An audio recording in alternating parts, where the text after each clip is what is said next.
부활주일을 맞이했습니다. 기독교에서 부활주일은 가장 신나고 즐겁고 행복한 날입니다. 성가대에서 칸타타를 준비했는데 오전에 여러 순서가 있어서 오후로 옮긴 것 같습니다. 찬양을 듣고도 오후에 칸타타를 안 들을 사람은 없을 것 같다는 생각이 듭니다.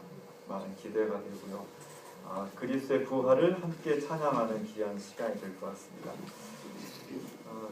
우리는 잔치를 참 좋아하죠. 잔치, 축제 이런 곳에는 기대할 것이 많이 있고 볼 것도 많고 먹을 것도 많고 풍성한 것이 잔치의 특징입니다. 그래서 옛날부터 카니발이라는 잔치도 있고 중세 때는 바보제라는 것도 있었고 요즘 우리가 벚꽃 축제도 하죠. 여러 가지 축제들을 통해서 많은 사람이 즐거움을 함께 나누게 됩니다.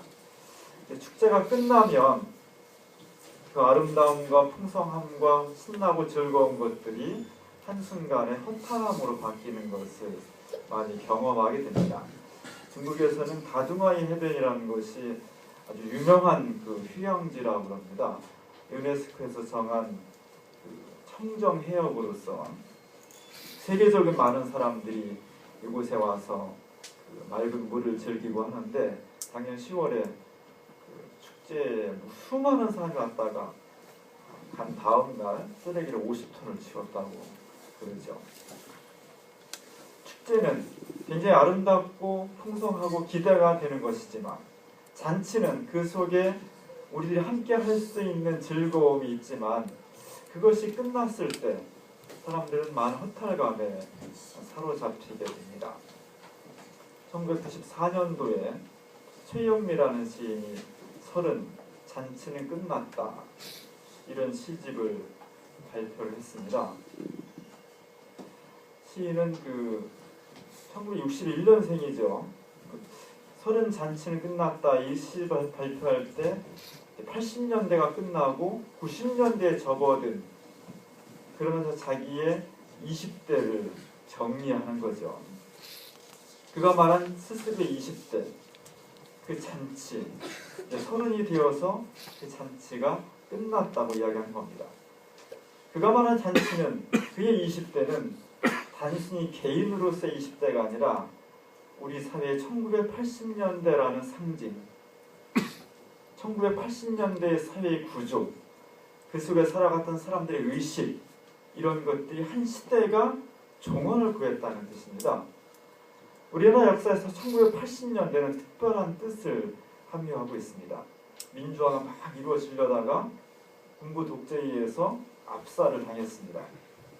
광주라는 엄청난 사건과 사륙을 경험했고 그 피눈물 속에서 이 땅의 지성인들, 학생들, 노동자들이 함께 연대해서 항거했습니다.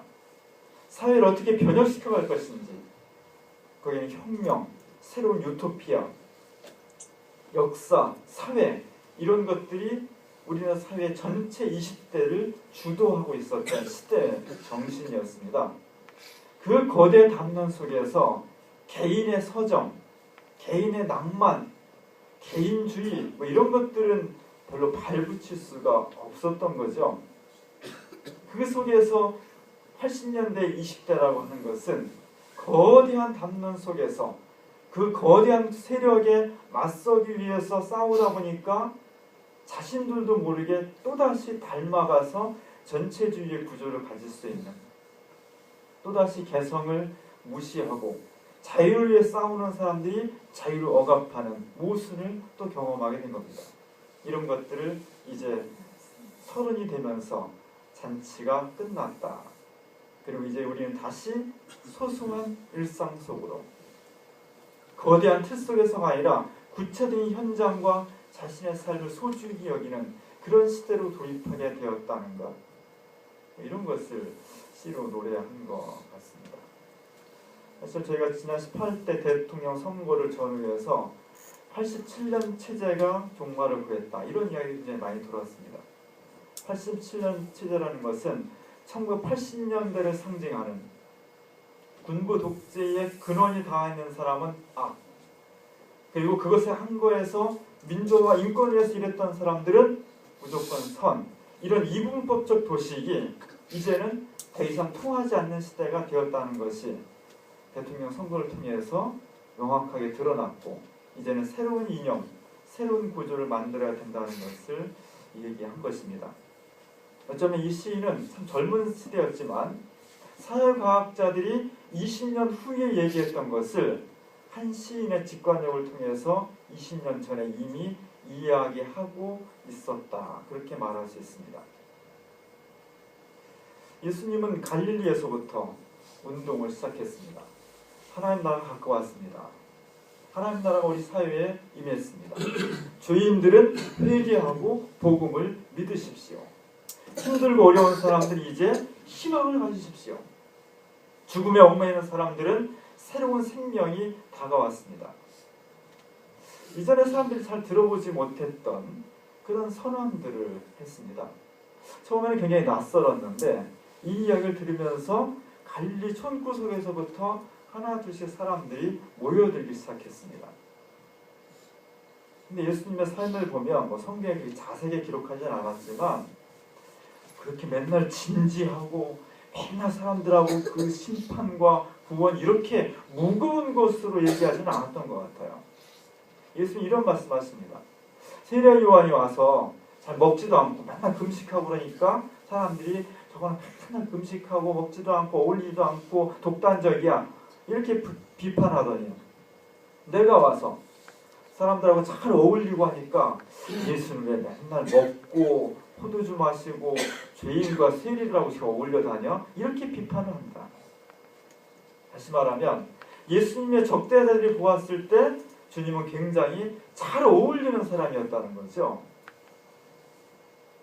호의호식한 건 아니지만 사람들 모이면 같이 밥 먹고 이야기하고 저렇게 어울려서 춤도 추고, 댄싱 킹은 아니었겠지만 어쨌든 어울려서 막 놀고 재밌게,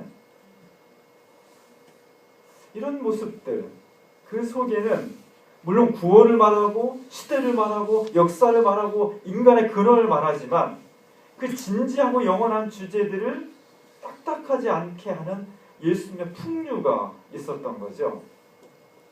그 속에는 사람들 끌어당기는 매력이 있었습니다. 그래서 많은 사람들이 예수님 주변에 모여들었습니다. 예수님 때로 기적도 했습니다. 예수님은 많은 병자들을 고쳤습니다. 그리고 수많은 사람들이 예수님을 따라다녔습니다. 예수님의 명성이 올라갔습니다. 주변에 있는 사람들까지 덩달아 신났겠죠. 이런 예수님의 선교, 하나님 나라의 운동은 다르게 표현하면 잔치였다라고 표현할 수 있습니다. 예수는 잔치를 즐기는 분이었고, 예수님은 잔치를 선언하는 분이었고, 예수님은 이 삭막하고 꽉 짜여진 인생과 역사 속에서 그리고 수많은 교리 속에서 산다는 것은, 하나님을 섬긴다는 것은, 구원을 받는다는 것은 그렇게 너무 꽉 짜여진 것이 아니라 때로 놀고 즐기고 기뻐하고 감사하고 노래하고 춤추고, 인생은 잔치가 아니겠느냐. 하나님 나라는 잔치다. 역사는 잔치다. 이런 말씀을 우리에게 해주고 있는 겁니다. 예수님의 삶은 이런 잔치의 연속이었고, 경건하고 거룩한 사람들이 볼 때 예수님은 너무나 세속화된, 그래서 위험한, 현재 기존의 체제를 한 번에 무너뜨릴 수도 있는 그런 혁명성을 가지고 있었던 거죠. 그래서 바리새파, 사두개파, 헤롯까지, 로마까지 예수님을 위험시하게 된 겁니다. 그런 잔치가 끝나게 되어버렸습니다. 제가 어렸을 때, 지금 가보면 골목이 너무 좁은데 어렸을 땐 그 골목이 되게 넓어 보였습니다.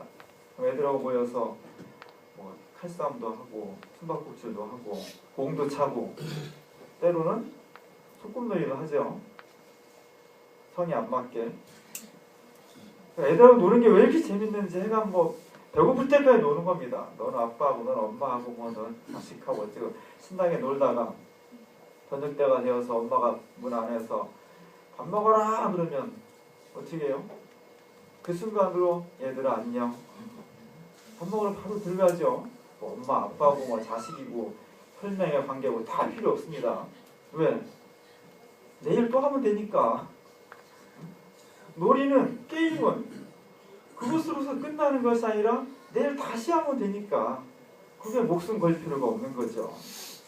근데 다음에 다시 할 수 없는 것이 있습니다. 그게 바로 죽음이죠.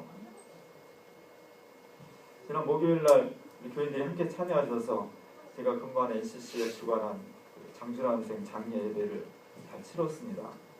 그리고 어제는 발인 예배를 시청 광장에서부터 이제 공원 묘지까지 가기 전에 그가 투옥되었던 긴급조치 1호로 투옥되었던 서대문 형무소를 들려서 3시간을 걸어가 갖고 한 1,500만 되는 사람들이 도로에 쭉 시위를 하고 걸어가서 서대문 형무소에서 노제를 하고 거기서 다시 이제 장지까지 갔었습니다. 저도 서대문 형무소를 처음 가봤는데 가니까 그 장준환 선생이 들어있었던 독방을 또 보여주더라고요. 사람이 막 밀려들어가지고 그냥 진짜 짧은 시간에 찍느냐고 잘 안 나왔지만 한 사람이 딱 들어갈 수 있는 그런 공간이 독방이었습니다. 저기서 사람들이 일제시대부터 민주화 인권 해방 이후의 사람들까지 이렇게 고난을 당했구나. 많은 사람들이 가슴이 뭉클했습니다. 서대문 형무소에 지금은 역사박물관이 됐지만 옛날 서대문 형무소에 사형집행장이 있었습니다. 그 사형집행장에 사형수들이 언제 불려나갈지 모르는 거죠. 사형수는 날마다 오늘 아침에 내일이 불릴까 안 불릴까 초조하게 살아가는 겁니다. 사형수가 불려나가서 복도를 쭉 따라가다가 오른쪽으로 가냐 왼쪽으로 가냐 따라서 다시 돌아올 수도 있고 다시는 돌아오지 못하는 그런 경우도 있는 거죠. 우리나라 그 사형수들은 교수형을 하죠. 교수형 목에다가 밧줄을 걸어서 사형을 시키는 겁니다. 서대문 형무소에 옛날에 서대문 형무소에 사형을 집행하는 이 밧줄이 마닐라 삼이었다고 해요. 필리핀에 있는 마닐라 삼. 저렇게 목을 걸죠. 돌려보세요. 저 장면 기억나십니까? 1980년대를 상징하는 가장 중요한 드라마는 모래시계죠. 그 모래시계의 맨 끝에 거의 다다른 장면입니다. 뭐라고 말하고 있어요? 나 떨고 있니? 이렇게 말하고 나 유명한 장면이죠. 저 뒤에 그를 목메달을 밧줄이 있는 거죠. 그 밧줄, 서대문 형무소에 있는 그 밧줄이 사실 저렇게 가느다라진 않았다고 합니다. 꽤 굵었다는 거예요. 그래서 잘 일어나진 않지만 그 굵은 밧줄이 목을 잘 못 졸라가지고 가끔 사람이 안 죽는 경우가 있었다는 거예요. 그럼 이건 정말 하나님이 하늘이 살려준 것이구나 하고서 막 석방하면 좋은데 법이라는 게 그렇지 않은 거죠. 다시 잡아서 다시 목을 걸어서 죽여야 되는 거예요. 그걸 진행하는 간수들도 참 곤혹스러운 거죠. 그래서 서대문 형무소의 직원들 사이에서 우리 저 밧줄을 바꿔야 된다. 너무 굵다. 국산으로 바꾸자. 그래서 어쨌든 사용을 시킬 거면 한 번에 시켜야지 잘 안 죽어가지고 다시 그를 둘러매고 올라와서 목매다는 건 참 못할 짓이다. 다 공감을 했다는 겁니다. 근데 아무도 실행을 못했다는 겁니다. 왜냐하면 전해 내려온 전설에 죽는 밧줄을 교체하거나 건드리는 사람의 집안에 우환이 생긴다는 이 죽음에 관련된 터부가 많거든요. 그런 것 때문에 소장마다 그 결단을 못 내려서 못했다는 이야기가 사형수 오희웅 이야기라는 조갑재 씨가 쓴, 그때는 조갑재 씨가 그렇게 나쁘지 않았습니다. 그래서 세계 오래전에 읽은 기억이 있습니다. 교수형은 가끔 그럴 수 있어요. 목에 이렇게 졸려서 죽는 거니까. 근데 예수님의 죽음은 이런 교수형과는 전혀 다른 성격의 죽음이었습니다. 그를 십자가에다가 못을 박는 거죠. 그럼 성경의 표현대로 몸속에 있는 피와 물이 다 빠져나와서 죽는 겁니다. 사람을 말라 죽이는 겁니다. 그리고 살이 찢겨나가고 뼈가 뒤틀리는 거죠.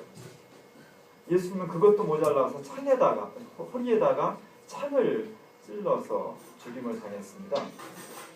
1490년도에 만데냐라는 사람이 죽은 그리스도라는 그림을 그렸습니다.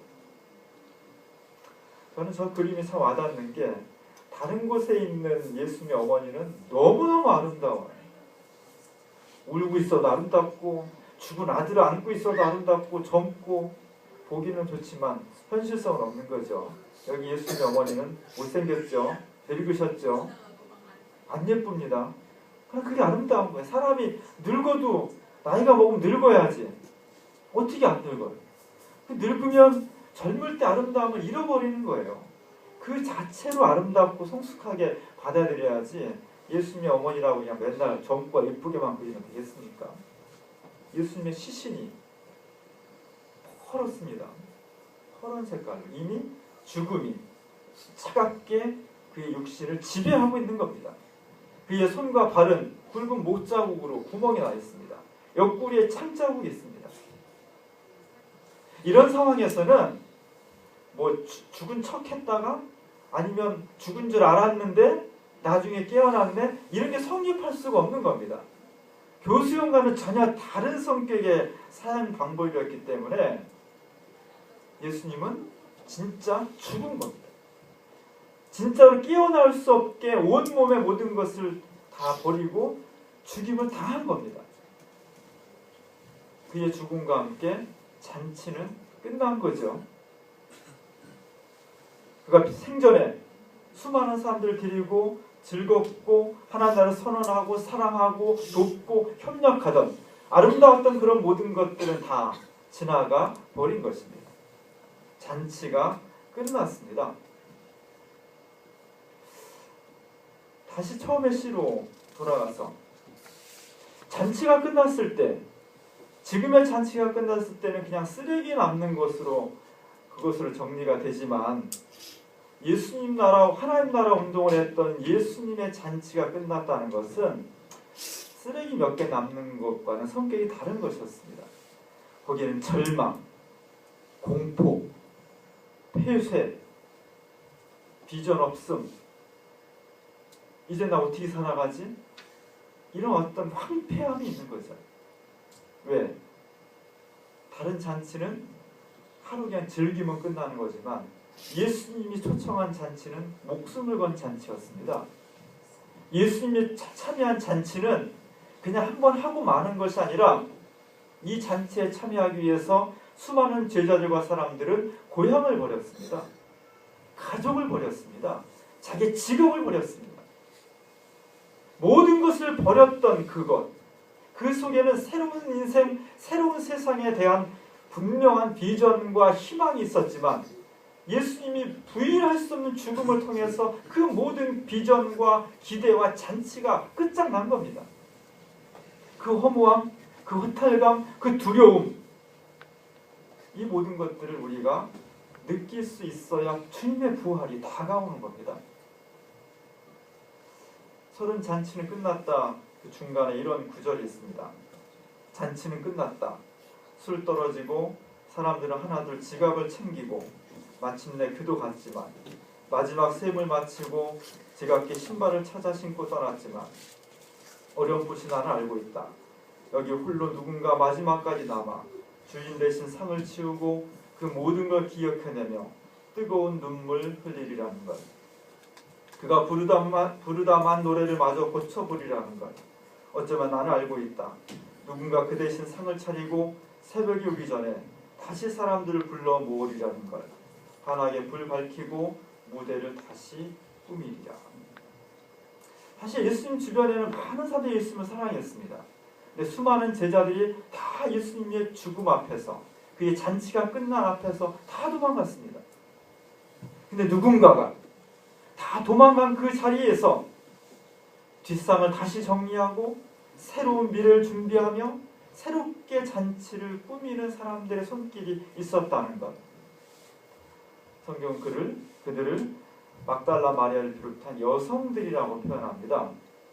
그 당시 여성들은 아무것도 아니었는데 12제자에도 포함될 수 없었는데 무시당했는데 새로운 역사는 사랑에 의해서 결정되는 것이지 직분에 의해서 결정되는 것이 아니기 때문입니다. 이들이 갔습니다. 그 새벽에 공동묘지 가보신 분 있습니까? 제정신 아니고는 안 가죠. 왜? 무섭습니다. 더군다나 여인들이 주님의 시신을 찾아가서 향유를 바른다? 생각도 하기 싫은 겁니다. 더군다나 그 무덤은 커다란 돌로 입구가 막혀 있어서 저걸 어떻게 열지 아무 대책도 없이 간 겁니다. 단지 예수를 사랑하는 그 마음 하나로 간 겁니다. 가보니까 그 큰 문의 돌이 열려져 있었다는 거죠. 죽음의 공간, 잔치가 끝난 공간, 처참한 황폐함과 고통만이 남아있는 그 공간이 막혀있지 않고 새롭게 열려 있었다는 것, 그것이 복음서의 증언입니다. 어느 한 신부님이 이 그림을 그렸습니다. 지금 쾌더라는 신부님인데 조금 색다르게 그렸습니다. 막달라 마리아가 예수님의 무덤을 들여다봅니다. 잘 안 보이지만 저 뒤편에 보면 담이 있는데 그 담 가운데가 이렇게 갈라져 있습니다. 사실 거기는 해골이 그려져 있어요. 죽음, 예수님의 부활이 열린 것을 통해서 죽음은 나뉘어졌다는 거죠. 깨졌다는 거죠.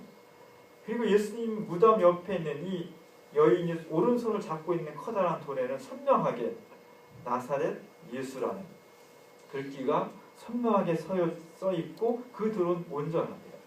그리고 그 여인은 지금 누군가를 바라봅니다.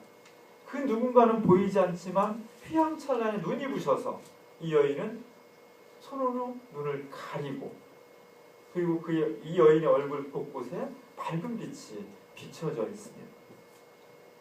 예수님이 이렇게 새로운 생명으로 이 여인에게 나타나셨습니다.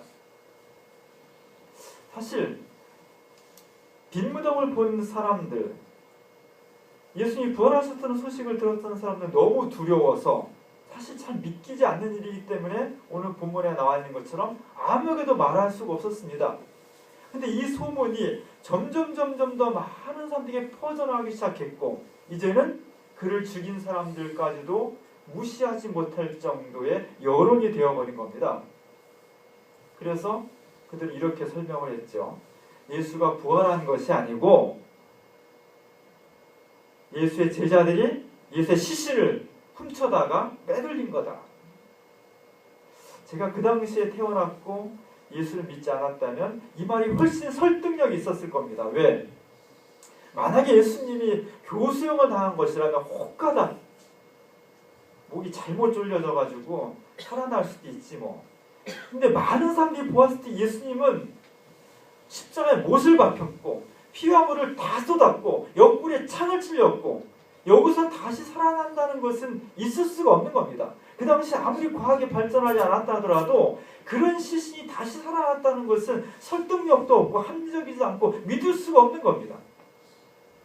수많은 사람들이 아마 그 말을 믿었겠죠. 그래, 무슨 예수가 그렇게 처참하게 죽었는데 살아났겠어. 아마 제자들이 시신을 빼돌리고 예수님이 부활했다고 했을 거야. 이 말이 더 많은 사람들에게 설득력이 있었을 겁니다. 그런데 중요한 것은 그렇게 많은 사람들이 예수의 부활을 믿지 않는 가운데서도 예수의 부활을 믿게 된 사람들이 점점 늘어나기 시작했다는 겁니다. 합리적인 설명과 정반대 믿기 어려운 설명이 동시에 유포될 때 시간이 지나면서 합리적인 설명이 더 강화되고 믿기 어려운 설명은 축소되는 게 일반적인 겁니다. 근데 여기서는 거꾸로 정말 믿기 힘든 이 소문이 점점 더 세력을 확대해 나갔다는 이상 현상이 발생한 거죠. 왜 그랬을까? 그것은 수많은 사람들이 예수의 부활을 다양한 방식으로 경험했다는 겁니다. 히브리서 12장 1절에 나와 있는 것처럼 구름같이 허다한 증인들이 2000년 전 예수 시대부터 2000년 동안 예루살렘뿐만 아니라 사마리아와 로마와 아프리카와 유럽과 모든 세계를 통틀어서 2000년 동안 수많은 사람들이 예수 그리스도가 죽은 것으로 끝나지 않았음을, 그의 잔치가 종언되지 않았음을, 오늘 우리 시대와 내 삶과 우리 역사 속에서 예수가 일으켰던 그 잔치가 다시 재발되고 있음을, 새롭게 일어나고 있다는 것을 체험했다는 겁니다. 그리고 그 증언들이 어렵지만 이곳저곳에서 들불처럼 일어나게 된 것이 2000년 기독교 역사입니다. 예수를 믿는 것이 행복한 일이고, 예수를 믿는 것이 평안한 일이고, 예수를 믿는 것이 축복을 받는 일이었다면 그럴 수도 있겠습니다.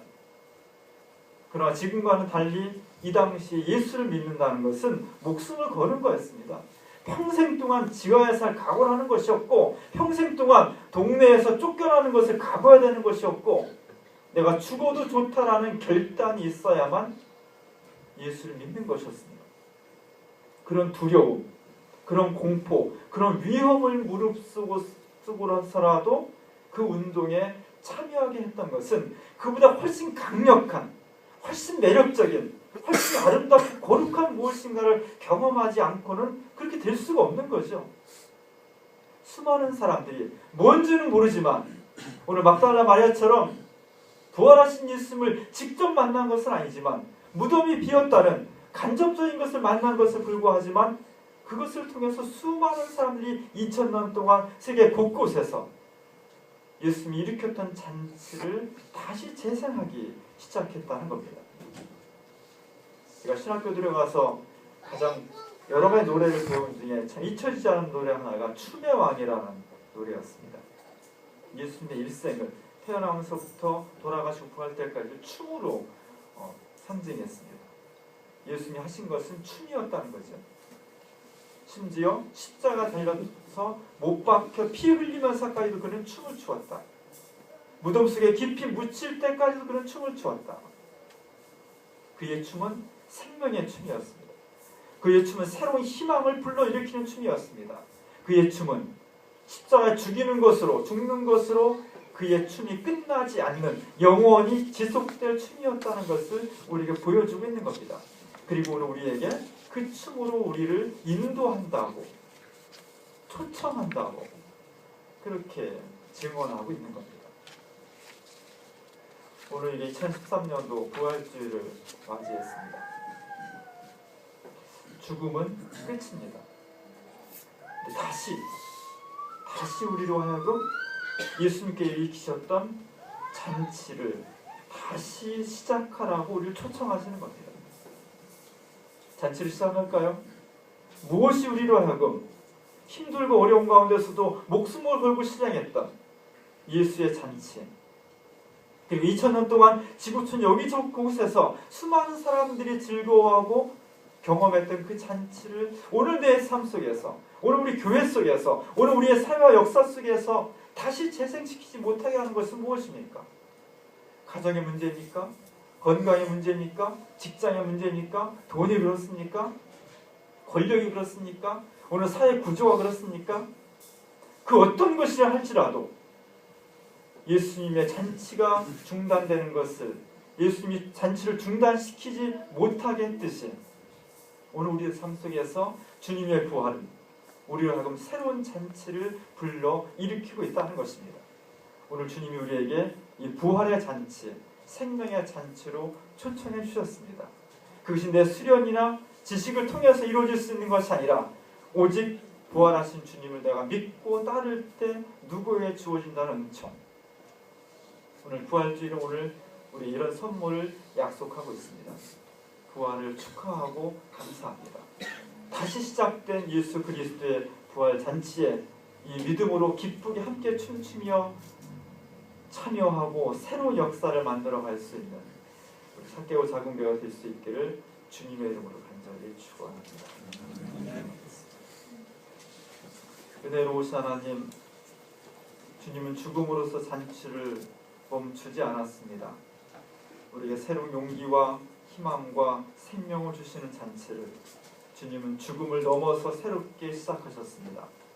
그리고 2000년 동안 이곳저곳에서 세계 곳곳에서 이러한 주님의 잔치를 새롭게 시동하고 있습니다. 오늘 우리를 돌아보며 혹시 이 잔치에 참여하고 있지 못하거나 수많은 이유를 통해서 이 잔치를 버리지 못하고 있다면 오늘 주님의 부활을 맞이해서 그리스도의 잔치에 다시 참여할 수 있는 우리 모두가 될 수 있도록 믿음을 허락해 주시옵소서. 예수님의 이름으로 간절히 기도합니다.